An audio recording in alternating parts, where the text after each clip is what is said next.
Go where your best prayers take you, unclench the fists of your spirit and take it easy. Breathe deeply of the glad air and live one day at a time. Know that you are precious and learn to trust. Amen.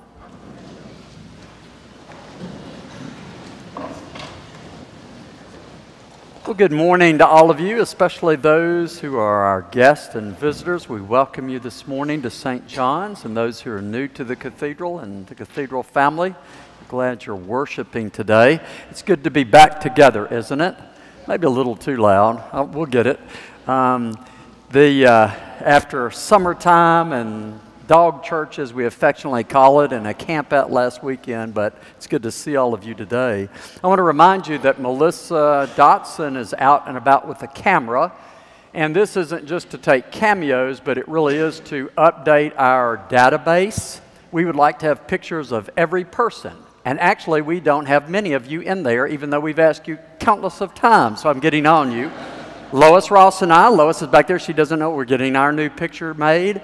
And we're just going to have a list. If you're not in there, we're just going to come snatch you starting next week. So if you'll find her, have your picture made, we're just matching you up because really what we're going to do is produce an online directory for you so that you can find each other. So if you see somebody, you recognize their face, want their name, voila, okay? Or want to touch base with them. So it really will enhance our community. It's not a gimmick.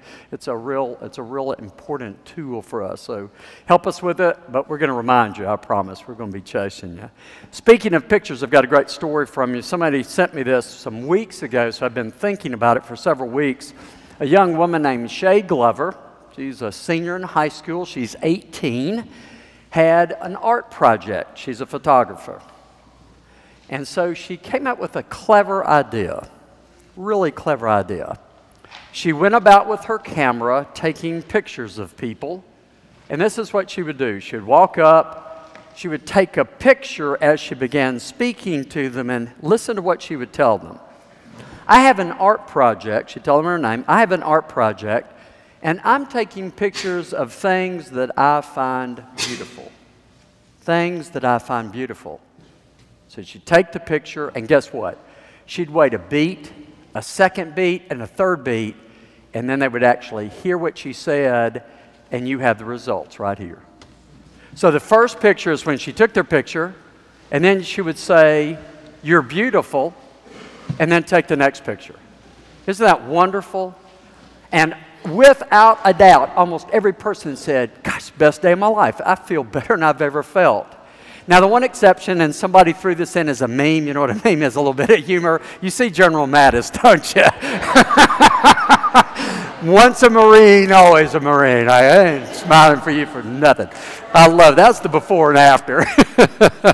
Oh, that's great. I love it. But isn't that wonderful?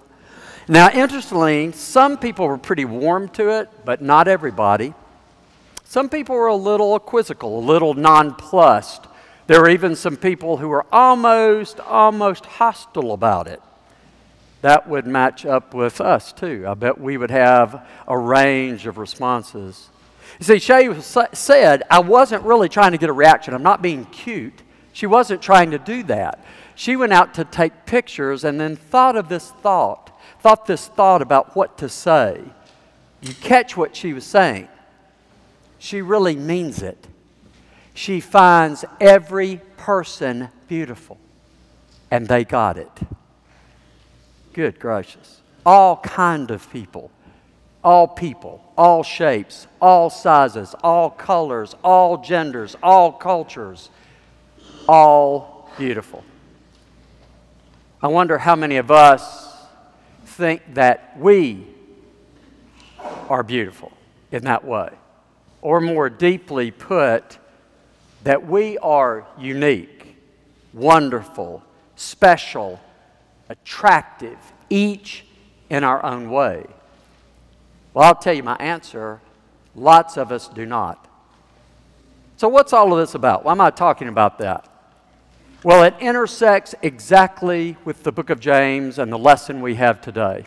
It is exactly foursquare into where our lesson takes us. And more than a lesson, it is a story. It is part of our history. You see, the book of James, you heard what it said. and maybe it gets overshadowed a little bit of the gospel, go back to the book of James. Are you showing favorites? Do you treat some people differently than others? If they're dressed more nicely, more presentable, you could fill in the blanks. And you see what they're saying is we have a different baseline. The book of James is really proclaiming something really different. Remember, most of these people have come from Judaism. Do you remember the book of Proverbs? Well, let me remind you from the 22nd chapter of the book of Proverbs this quote. The rich and poor have this in common. The Lord is maker of them all. Do you see, they are trying to take that thought and make it their lives. Everybody is equal in God's eyes. Everybody is just as beautiful. Every person is just as beloved. You see, for them, that is the reality of the world. That is the reality they are trying to live. Now, that's probably enough said. Really, I probably ought to be quiet and sit down and let us sit with that a bit and then ask ourselves some questions. What if that really were the reality? What if I really practiced that? Not you. This isn't about you. This is about me. Each of us has to look at ourselves, our own self. What if I really believed this? How would the world be different? What change in attitude and perspective would happen in me if I actually practiced this and believed this as a baseline for my life? I don't need to tell you a lot. Well, let me tell you about a young man named Houston. He was coming back, typical young guy, has a job, he's in sales. He was returning from a road trip, out calling on a supplier. Been a tough week, a tough Friday. It was late Friday afternoon. He had booked his flight home to Phoenix. He had a lot of time on the plane, and he intended to sleep, so he got a window seat. So he got on early, climbed aboard, got his stuff out, got his blow-up pillow out, and was resting, settling in long before the plane taxied, when next to him in the seat would be a young adult woman who was fidgety, jumpy. She put her backpack down, got it back out, put it back down, got a book out, got some food out, back and forth, back and forth. And then she started talking to him. And he was trying not to talk to her. But she kept talking, and eventually, you know how it is, so they kind of started talking a little bit. And he still was trying to kind of give her the message, I'm going to sleep, because it's going to be a long plane ride. And then she said this to him. You know, I don't think there's anything more important in the world than kindness. And he opened his eyes and then began to listen to her talk as the plane taxied into takeoff. She said, you know, I was on this flight 2 years ago, this exact flight to Phoenix, going home to see my sick father. And I got on the plane, I don't know if it's the same seat, very similar, sat down, and I got a text from my sister that my father was not sick, he had just died. And I had a 3-hour plane ride ahead. And she said, nobody around me knew it. And she said, I've never felt that alone in my entire life. She said, I held it together. Stewardesses didn't know. Fellow passengers didn't. No one knew around me what I was holding, how strong the grief was. She said, I was pretty overwhelmed. And she said, it was all okay until I got off the plane and walked into the terminal. And then she said, I came apart. So I started crying, and I started sobbing. The more I started sobbing, the more I cried. I was shaking. I could barely make my way to go get my luggage. She said, I just came apart. And she says, there I was in the Arizona airport walking through the terminal with literally thousands of people walking past me, and nobody said a word. An attractive young adult woman coming apart. No one, literally no one said a word to her. She said, you know, I got past that because it got me to think, and I've thought a lot since then. But she said, that day was the day that I realized how much we need each other. We cannot be alone in this world, and man, did I feel alone. And she said, that was the day that I realized that kindness isn't normal in our society.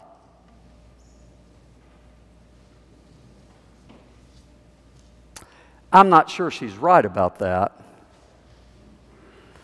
But I do know that kindness, or maybe a better word, compassion, is a hallmark of the people of the book of James. They are your mothers and your fathers and my mother and my fathers. They're our ancestors. They really mean what they're saying. They realize and mean and believe and are trying to practice that the baseline for Christianity is not the Nicene Creed. It is not some assent, to some greater thought about God. It is literally the kindness and compassion that we feel toward others, and why. It is based on the principle that all people are created equal in God's eyes, and He loves them all equally, all the time, with no exceptions. Whether we can comprehend that or not, and I tell you, I can barely comprehend that. Bet you can. And it doesn't mean that we don't violate that. Of course we violate that. I do it constantly. My judgment is so far out in front of me, I have a cattle prod pushing people off the sidewalk. I mean, it happens all the time. I've got that engine running. And many of you do too. You see, in the Greco-Roman world, you realize those people were weird. They thought they were weird. They said they love people. They'll risk their lives for people that are dirty, nasty. They don't even know. What is wrong with these people? And that is the character that made the church survive. And that is our DNA. That is your DNA, and that is my DNA. You see, our story today is not about showing favoritism. It's something stronger. It is about acting a principle in life, that people are equal in God's sight and worthy of care and compassion and concern, on and on and on, even if I individually sometimes can't muster it, which I cannot, and neither can you. But I'm always heartened that challenge to live that makes the difference. And I see that difference a lot around me. I bet you do. And if you've tasted it in your own life, you know when you can embrace that principle, even a bit, the difference it makes. In other words, holding on to, embracing the very heritage that we've been given makes a difference. I'm going to leave you with this story, very true story. It's about a young man from New Jersey. His name was Alan Weiniger. He is Jewish. He was assigned to the front troops that invaded Germany. And so as they passed through Germany, this young Jew from New Jersey got to witness the Holocaust firsthand. The tragedies were unbelievable. And as they pushed deeper into Germany, they also saw what the Allies had done in their bombing. Had just devastated the countryside and devastated the German people. The tragedy was just abounding. One night he was on guard duty, and he said he saw someone running. And so he shouted and started up the street with his rifle. And he said, he kept saying, "Stop, halt, stop, halt." Well, the person kept running. And for some reason, he didn't shoot. He chased them.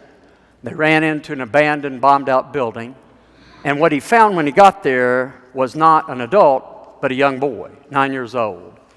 And the boy dropped something. And so he kind of grabbed the kid and said, "Stand up, stand over there," and kind of exchanged between German and English. And when he bent over, the boy had been running and carrying a menorah, a very exquisite menorah. You know, the 9-candle menorah that the Jews use for their high and holy feasts. And the little boy instantly, when he grabbed it, started fighting with him to try to get it back. And finally, Alan Weiniger explained to the boy in halting terms, "You're safe. I'm not taking it. It's okay. I'm Jewish. You're fine." So he took him back to camp, took him to a doctor, got him fed, and they were based in this certain village for some length of time, and so this boy was around a lot. And what happened over a very short period of time, Alan decided, well, made a decision. This child had no one left. He'd lost his entire family in the Holocaust. And Alan was going to take him home and adopt him. Amazing story, that. It really is an amazing story that he got the stuff worked out, that the boy, he rotated back to the States, and finally the boy made his way and came to him in New Jersey to live with him. And he also brought this valuable menorah that actually later he had been offered. There was a Jewish museum in the state of New York, and they'd offered him $100,000 at that time for the menorah. It's so valuable. Been in the family for over 200 years. The boy would not let him have it. He said, "It's mine, I've got to keep it," which Alan supported. Well, they lived in a high-rise, and the little boy every night would put it in the window and light it. Every night. So one evening, there was a ring at their door. A woman was standing there. She'd come up from the ground floor and said, in a thick German accent, "Do you have the menorah in your window?" And he said, "Yes, it's my son's, my adopted son's." She said, "Well, I'm from Germany." And she said, "My family had menorah just like that." It was the boy's mother who had actually survived. Now, I don't tell you that to be gamey or cute, but to remind you of the power of heritage and being who we are called to be. It can change the world. It modifies behavior. It changed the trajectory of history and has and will again. Those simple things that we say and do and try to practice, and the principles we try to put into practice as meagerly as we often do it. Human miracles, I call them. And it's amazing what things can happen when we can hold on to just a little bit of who we are trying to be. And I see it every day, and I bet you do too. Amen.